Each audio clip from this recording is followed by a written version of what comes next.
it's Anissa. Today we have for you the touch activated table lamp. Now this is a great way to add ambience to your home.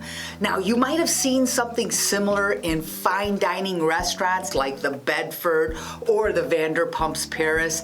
They use these as a centerpiece to set the mood. And now you can bring these home too.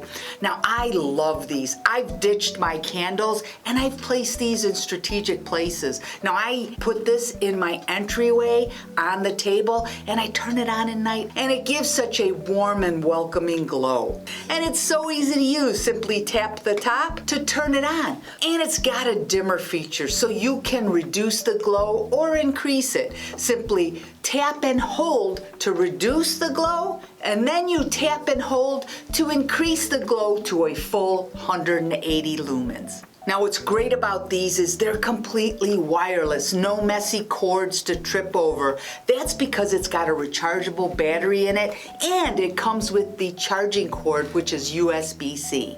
Now this is made of high quality materials. You might have seen others on the market. They're made of cheap plastic. Not this one. This has a sturdy metal base and the bottom has a non-slip surface, so it's not going to scratch your table and it's going to keep it in place.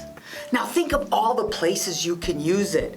It's great for a bedside table. It's wonderful on a bookcase, but you can use it on a dining table, your patio, anywhere you want to add a little bit of ambience. This is perfect, indoors or out. Now similar lamps of this quality can sell for as much as $40, but you're not going to pay anywhere near that. Plus when you buy more, you save more, and 2 of these is the way to go. Head on over to Pulse TV and grab 1 or 2 today.